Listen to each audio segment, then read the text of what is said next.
मेरी first meeting है मुक्तसर दे विच और डिप्टी सीएम बन तो बाद डिस्ट्रिक्ट जिहड़ा सी मैनूं अलॉट होया। इन्हां दी अज ग्रीवेंसेस कमेटी दी ते बाकी जिहड़ी डेवलपमेंट दी इन्हां दोनों दी मीटिंग कीती गई है। किहड़े काम जिहड़े पेंडिंग ने उन्हां बारे और जिहड़ियां लोकां दी शिकायतां ने उन्हां बारे जिहड़ी ऑन दी स्पॉट जिहड़ियां ने वो असीं तकरीबन सारियां खत्म कीतियां। जिन्ने भी बोले ने उन्हां नूं उस वेले उन्हां दे जवाब दित्ते गए और उन्हां ते एक्शन करने के 7 दिन के विच उन्हां ते एक्शन करके ते मैनूं रिपोर्ट की जाए।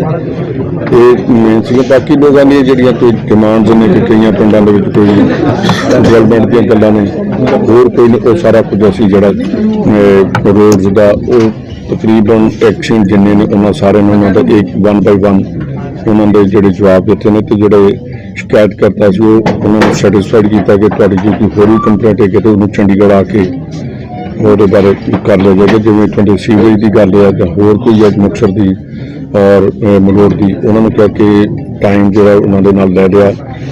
लोकल बॉडीज मिनिस्टर ने मंडे में उन्होंने कहा कि उत्थे आ जाओ वो भी असीं सॉल्व करा। राजा जी ने जिन्नी डिमांड्स रखियां ने जिहड़ियां इन्हां दी बारे सी इन्हां दोनों ने अपना टाइम जो फिक्स किया तो वो मंडे में 2-3 मिनिस्टर्स के नाल असीं इकट्ठी रल के जाके मीटिंग करांगे। विरोध का सामना करना पिया, वड्डा विरोध होया। देखो मेरे ख्याल कि जिहड़ा उन्हां दा विरोध करने का तरीका सी वो गलत सी। तुहाडे सामने सारियां यूनियनस मैनूं अंदर मिल के गईयां, उन्हां कोल गड्डी रोकी गई, वो विरोध करने सी आए, वो दिखावा करना आए सी। और ये बड़ी मंदभागी गल है कि नाल ये कहना कि तुहाडे 15 दिन रह गए, ये तो कोई बर्दाश्त नहीं कोई करेगा। तुसीं भी सुनिया कि उन्हें आख्या कि 15 दिन रह गए ने ते एडी लॉलेसनेस एक कभी बर्दाश्त नहीं की जाएगी। मैं उन्होंने आख्या कि जिहड़े बंदे देखो प्रोटेस्ट करना सारे का हक है, पर प्रोटेस्ट उदों करना जो अपनी सरकारी ड्यूटी तो छुट्टी लैके आओ तो जां उत्थे उस वेले ड्यूटी देन। जिस वेले 2 मिनिस्टर उतर के तुसीं आप वेख्या गड्डी खड़ी करके असीं आप उन्हां कोल पैदल गए हैं, उन्होंने आख्या कि तुसीं अपने मंगा दसो, उन्होंने कहते तुहाडे 15 दिन रह गया। तो ये तो गलत गल है। तो इहो जिहियां गल्लां करनियां सरकारी मुलाजमां नूं, सरकारी मुलाजम असीं लोकां दे नुमाइंदे हैं, वो लोकां दे सर्वेंट ने, असीं पब्लिक रिप्रजेंटेटिव हैं, वो पब्लिक सर्वेंट ने।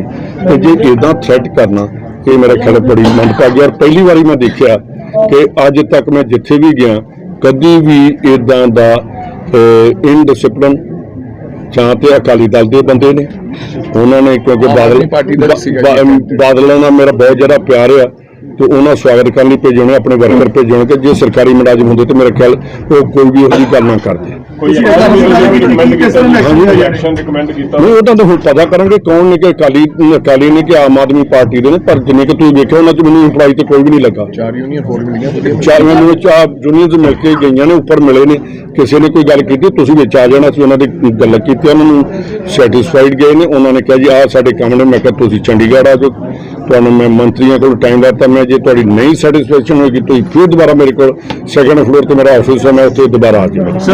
सिद्धू कह रहे हैं कि जिहड़े पंजाब सरकार है जिहड़ी ड्रग मामले की एसटीएफ की रिपोर्ट आ उन्होंने खोली जाए जल्द तो जल्द, अगर नहीं खोली जाती मैं मानूंगा। देखो मैं बेनती करा कि जिहड़े भी प्रेजिडेंट होंदे, मेरे अपने फादर भी प्रेजिडेंट रहे हैं, हमेशा कांग्रेस प्रेजिडेंट का जब कांग्रेस के तुसीं प्रेजिडेंट कहते, मैं कहना जो छोटा लीडर ही सानूं कहेगा कि तुसीं ये काम करो, असीं उनके पाबंद हैं।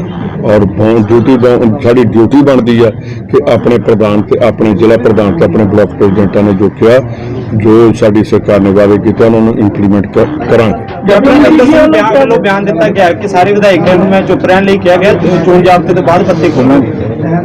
देखो मैं जो कल कैप्टन साहब उत्थे गए, जो उन्होंने स्ट्रक्चर सीगा ते कल जो उन्होंने पटियाले जाके अपना स्ट्रक्चर जो डाउन किया, तो जे किते इहो चीज़ां लैके जिवें कल उत्थे खड़े सीगे तो जे अज तो 4.5 साल पहला कर दिते, उन्होंने ये माड़े दिन ना देखने पेंदे। ऐसे गल्लां करने कि उन्होंने नाल जिहड़े चीफ मिनिस्टर कोई रहा होए, मैं अपने इलाके का जां राजा जी जां मिसिज बराड़ ने तो साडे नाल जद एक भी सरपंच ना जाए, ये जवाब दे पत्ते कदों खोलने ने, पत्ते तो हुण सड़ सुक गए ने। कि जे इन्होंने किसी का काम किया होंदा कैप्टन साहब ने किसी के नाल चले होंदे, किते आ जिहड़े मुक्तसर वाले जिहड़े अज चीकां मारते फिरदे ने ਇਸ ਮੀਟਿੰਗ ਦੇ ਵਿੱਚ। ਤੇ ਜੇ ਮੁਕਤਸਰ ਦੇ ਵਿੱਚ ਹੀ ਇਕੱਲਾ ਧਿਆਨ ਕੀਤਾ ਹੁੰਦਾ ਤੇ ਪੰਜਾਬ ਨੇ ਤੇ ਕੈਪਟਨ ਅਮਰਿੰਦਰ ਸਿੰਘ ਨੂੰ ਹਾਰ ਪਾ ਕੇ ਸੜਕਾਂ ਤੇ ਫਿਰਨਾ ਸੀ। ਰੰਧਾਵਾ ਸਾਹਿਬ 40 ਮੁਕਤਿਆਂ ਦੀ ਧਰਤੀ ਹੈ ਸ਼੍ਰੀ ਮੁਕਤਸਰ ਸਾਹਿਬ ਸ਼ਹਿਰ। ਬਾਦਲ ਸਰਕਾਰ ਵੇਲੇ ਵੀ ਜਿਹੜਾ ਬਹੁਤ ਸਾਰਾ ਪੈਸਾ ਜਿਹੜਾ ਸੀ, ਸਭ ਤੋਂ ਜ਼ਿਆਦਾ ਪੈਸਾ ਮੁਕਤਸਰ ਜ਼ਿਲ੍ਹੇ ਨੂੰ ਆਇਆ ਸੀ, ਪਰ ਕਿਤੇ ਨਾ ਕਿਤੇ ਜਿਹੜਾ ਮੁਕਤਸਰ ਵਾਸੀਆਂ ਦਾ ਰੋਸ ਹੈ ਵੀ ਹੁਣ ਤੁਹਾਡੇ ਕੋਲ ਮੌਕਾ ਹੈਗਾ ਵੀ ਮੁਕਤਸਰ ਸ਼ਹਿਰ ਦੇ ਵਿਕਾਸ ਵਾਸਤੇ ਜਿਹੜਾ ਕੋਈ ਫੰਡ ਜਾਰੀ ਕੀਤਾ ਜਾਵੇ, ਕਿਉਂਕਿ ਇਹ ਜਿਹੜਾ ਸ਼ਹਿਰ ਪਛੜਦਾ ਜਾ ਰਿਹਾ। ਅਸੀਂ ਮੈਂ ਤੇ ਰਾਜਾ ਜੀ ਨੇ ਪਰਸੋਂ ਮੀਟਿੰਗ ਸੀਐਮ ਸਾਹਿਬ ਕੋਲ ਮੰਗ ਲਈ ਆ, ਅਸੀਂ ਦੋਨੋਂ ਜਾ ਰਹੇ ਹਾਂ। ਪਹਿਲੀ ਗੱਲ ਤੇ ਤੁਸੀਂ 25 ਸਾਲ ਜਿਹੜਾ ਇਸ ਜ਼ਿਲ੍ਹੇ ਦੇ ਵਿੱਚੋਂ ਮੁੱਖ ਮੰਤਰੀ ਰਹਿ ਕੇ ਬਰਾੜ ਸਾਹਿਬ ਬਣੇ ਸੀਗੇ ਜਦੋਂ ਚੀਫ ਮਿਨਿਸਟਰ, ਤੇ ਉਹਨਾਂ ਦੇ ਟਾਈਮ ਤੇ ਪੈਸਾ ਆਇਆ, ਉਹਦੇ ਬਾਅਦ ਪੈਸਾ ਕੋਈ ਨਹੀਂ ਆਇਆ 40 ਮੁਕਤਿਆਂ ਦੀ ਧਰਤੀ ਤੇ। ਹੁਣ ਮੈਂ ਇੱਕ ਚੀਜ਼ ਤੁਹਾਨੂੰ ਦੱਸਦਾ ਕਿ ਡੇਰਾ ਬਾਬਾ ਨਾਨਕ ਗੁਰੂ ਨਾਨਕ ਸਾਹਿਬ ਦੀ ਧਰਤੀ ਆ, ਉੱਥੇ ਜਾ ਕੇ ਤੇ ਉੱਥੋਂ ਦਾ ਮੰਤਰੀ ਵੀ ਨਹੀਂ ਸੀ, ਐਮਐਲਏ ਤੇ ਕੈਪੀਟਲ ਮਿਨਿਸਟਰ ਸੀਗਾ। ਉੱਥੇ ਦੇਖੋਗੇ ਕਿੰਨੇ 100 ਕਰੋੜ ਲੱਗਾ, ਤੇ ਜਿਹੜੇ 25 ਸਾਲ ਮੁੱਖ ਮੰਤਰੀ ਦਾ ਉਹਦਾ ਇਲਾਕਾ ਦੇਖ ਲਓ ਕੀ ਲੱਗਾ। 12 ਸਾਲ ਤੋਂ ਜਿਹੜਾ ਪੁਲ ਬਣ ਰਿਹਾ ਜੀ, ਹਾਲੇ ਤੱਕ ਸਾਡਾ ਜਿਹੜਾ ਪੁਲ ਉਹ ਮਤਲਬ ਕਿ ਉਹਦਾ ਅੱਜ ਜਿਹੜਾ ਰੇਲਵੇ ਪੁਲ ਜਿਹੜਾ ਉਹਨਾਂ ਦੇ ਨਾਲ ਗੱਲ ਕੀਤੀ ਹੈ, ਡੀਸੀ ਸਾਹਿਬ ਜਿਹੜੀ ਲੈਟਰ ਲਿਖ ਰਹੇ ਆ ਉਹਦੇ ਤੇ ਮੈਂ ਵੀ ਉਹਦੇ ਤੇ ਡੀਐਲ ਰੇਟਿੰਗ ਜਿਹੜਾ ਰੇਲਵੇ ਮਿਸ਼ਨ ਕਰਾਂਗਾ, ਮੈਂ ਵੀ ਲਿਖ ਕੇ ਭੇਜ ਰਿਹਾ। ਬਿਕਰਮਜੀਤ ਸਿੰਘ ਮਜੀਠੀਆ ਵੱਲੋਂ ਕਿਹਾ ਗਿਆ ਹੈ ਕਿ ਸੁਖਜਿੰਦਰ ਸਿੰਘ ਰੰਧਾਵਾ ਦੇ ਪਹਿਲਾਂ ਹੀ ਗੈਂਗਸਟਰਾਂ ਨਾਲ ਸੰਬੰਧ ਸੀਗੇ ਤੇ ਇਸ ਨਾਲ ਉਹਨਾਂ ਨੂੰ ਕਹਿੰਦੇ ਡਿਪਟੀ ਸੀਐਮ ਬਣ ਤੋਂ ਮੇਰਾ ਖਿਆਲ ਤੁਹਾਨੂੰ ਕਿਹਾ ਹੋਣਾ, ਮੈਨੂੰ ਤਾਂ ਅਜੇ ਤੱਕ ਉਹਨੇ ਅਸੈਂਬਲੀ 'ਚ ਦੱਸਤਾ ਤੇ ਉਦੋਂ ਮੈਂ ਜਵਾਬ ਦੇ ਦਿੰਦਾ। ਮੇਰੇ ਕਿ ਪੀਟੀਸੀ ਤਾਂ ਨਹੀਂ ਕਿਤੇ ਅੱਛਾ, ਮੈਂ ਕਿਤੇ ਪੀਟੀਸੀ ਵਾਲਾ ਹੀ ਪੁੱਛਦਾ। ਚਲੋ ਅਗਲਾ ਸਰ, ਮੁਕਤਸਰ ਦੇ ਵਿੱਚ ਪੰਜਾਬ ਯੂਨੀਵਰਸਿਟੀ ਦਾ ਰੀਜਨਲ ਸੈਂਟਰ ਹੈ ਜੀ। ਮੁਕਤਸਰ ਹਾਂਜੀ, ਉਹ ਘੱਟੋ ਘੱਟ 400-500 ਪਿੰਡ ਜਿਹੜੇ 5-7 ਜ਼ਿਲ੍ਹਿਆਂ ਦੇ ਆ, ਉਹਨਾਂ ਨੂੰ ਕਵਰ ਕਰਦਾ ਜੀ। ਉਹਦੇ ਲਈ ਜ਼ਮੀਨ ਅਲਾਟ ਹੋ ਗਈ ਹੈ, ਪਰ ਬਿਲਡਿੰਗ ਨਹੀਂ ਉਹਦੀ ਬਣੀ। ਉਹ ਬਹੁਤ ਦੇਖੋ ਜਿਹੜੇ ਰੀਜਨਲ ਸੈਂਟਰ ਪੰਜਾਬ ਯੂਨੀਵਰਸਿਟੀ ਦੇ ਅੰਡਰ ਆਉਂਦੇ, ਸਭ ਤੋਂ ਵੱਧ ਜੇ ਕੋਈ ਗ੍ਰਾਂਟ ਪੰਜਾਬ ਗਵਰਨਮੈਂਟ ਤੇ ਗਵਰਨਮੈਂਟ ਆਫ ਇੰਡੀਆ ਵੀ ਦਿੰਦੀ ਹੈ ਤੇ ਆਪਣੇ ਪੰਜਾਬ ਯੂਨੀਵਰਸਿਟੀ ਨੂੰ ਦਿੰਦੀ ਹੈ। ਤੇ ਪੰਜਾਬੀ ਚ ਕਿ ਪੰਜਾਬ ਚ ਪੰਜਾਬ ਯੂਨੀਵਰਸਿਟੀ ਹੁਸ਼ਿਆਰਪੁਰ ਤੱਕ ਪੰਜਾਬ ਯੂਨੀਵਰਸਿਟੀ ਆ। ਤੇ ਇਹ ਬਦਕਿਸਮਤੀ ਹੈ ਕਿ ਇੰਨਾ ਪੈਸਾ ਪੰਜਾਬ ਗਵਰਨਮੈਂਟ ਵੀ ਦੇ ਰਹੀ ਹੈ, ਉਹਦੇ ਚ ਆਪਣਾ ਸ਼ੇਅਰ ਬਚਾਉਣ ਲਈ ਕਿ ਸਾਡੇ ਕੋਲ ਯੂਨੀਵਰਸਿਟੀ ਜਾਵੇ ਨਾ, ਤੇ ਗਵਰਨਮੈਂਟ ਆਫ ਇੰਡੀਆ ਵੀ 240 ਕਰੋੜ ਕਿ ਕਿੰਨਾ ਕਰੋੜ ਗਵਰਨਮੈਂਟ ਆਫ ਇੰਡੀਆ ਦਿੰਦੀ ਹੈ। ਮੇਰੀ ਗੁਰੂ ਨਾਨਕ ਦੇਵ ਯੂਨੀਵਰਸਿਟੀ ਆ, ਸਾਨੂੰ ਸਿਰਫ 49 ਕਰੋੜ ਮਿਲਦਾ, ਬਾਕੀ ਸਾਰੀ ਯੂਨੀਵਰਸਿਟੀ ਨੂੰ ਉੱਥੇ ਇੱਕ ਸੁਣੀ ਜਾਓ, ਉੱਥੇ ਰੀਜਨਲ ਸੈਂਟਰ ਵੀ ਬਣ ਰਹੇ ਨੇ, ਉੱਥੇ ਸਗੋਂ ਜੇ ਵੀਸੀ ਦਾ ਮਨ ਹੋਵੇ ਤੇ ਇਹ ਸੈਂਟਰ ਜਿਹੜੇ ਨੇ ਜ਼ਰੂਰ ਚੱਲ ਰਹੇ। ਰਾਜੇ ਜੀ ਇਹਦੀ ਗੱਲ ਕਰੀਏ, ਉੱਥੇ ਵਾਈਸ ਚਾਂਸਲਰ ਨੂੰ ਮਿਲ ਕੇ ਉਹਨੂੰ ਕਹੀਏ ਕਿ ਤੁਹਾਨੂੰ ਇੰਨੇ 100 ਕਰੋੜ ਮਿਲਦਾ। ਜੇ ਗੁਰੂ ਨਾਨਕ ਯੂਨੀਵਰਸਿਟੀ 49 ਕਰੋੜ ਚ ਰੀਜਨਲ ਸੈਂਟਰ ਚਲਾ ਰਹੀ ਆ, ਤੇ ਜਿਹੜੇ ਕਾਲਜ ਵੀ ਬਣਾ ਰਹੀ ਹੈ, ਤੇ ਕਿਉਂ ਨਹੀਂ ਪੰਜਾਬ ਯੂਨੀਵਰਸਿਟੀ ਬਣਾ ਰਹੀ? ਸੁਖਬੀਰ ਦਾ ਕਹਿਣਾ ਜੀ, ਸੀਐਮ ਚੰਨੀ ਸਾਹਿਬ ਜਦੋਂ ਉਪ ਮੁੱਖ ਮੰਤਰੀ ਡਿਪਟੀ ਸੀਐਮ ਸੁਖਬੀਰ ਬਾਦਲ ਹੁੰਦੇ ਸੀ, ਉਦੋਂ ਸਿਟੀ ਸੈਂਟਰ ਘੁਟਾਲੇ ਦੇ ਵਿੱਚ ਲੁਧਿਆਣੇ ਦੇ ਆਪਦੇ ਭਰਾ ਨੂੰ ਬਚਾਉਣ ਦੇ ਲਈ ਉਹਨਾਂ ਦੇ ਪੈਰ ਆ ਕੇ ਫੜਦੇ ਸੀ। ਕਿਸ ਤਰ੍ਹਾਂ ਦਿਖਦੇ ਨੇ? ਜੇ ਮੈਂ ਹੁਣ ਇਹ ਕਹਾਂ ਕਿ ਜਦੋਂ ਗਿਆਨੀ ਜੈਲ ਸਿੰਘ ਮੁੱਖ ਮੰਤਰੀ ਸੀਗੇ ਤੇ ਉਦੋਂ ਸਰਦਾਰ ਪ੍ਰਕਾਸ਼ ਸਿੰਘ ਬਾਦਲ ਨੇ ਸ਼ਿੰਗਾਨੀ ਕਮਿਸ਼ਨ 'ਚ ਗਿਆਨੀ ਜੈਲ ਸਿੰਘ ਦੇ ਪੈਰ ਫੜੇ, ਇਹਦਾ ਸੁਖਬੀਰ ਬਾਦਲ ਕੀ ਜਵਾਬ ਦੇਗਾ? ਤੇ ਜੇ ਇੰਨੀ ਇਹ ਤੇ ਹੁਣ ਨਵੀਂ ਗੱਲ ਆ, ਤੇ ਉਹਦੇ 'ਚ ਮੈਂ ਕਹਿੰਦਾ ਕਿ ਕਿਉਂ ਫੋਨ ਚਲਾ ਲੇ, ਕਿਉਂ ਛੱਡੇ, ਕਿਉਂ ਬਰੀ ਹੋਏ, ਕਿਉਂ ਰਲ ਗਏ, ਕਿਉਂ ਹਸਟਾਈਲ ਹੋ ਗਏ?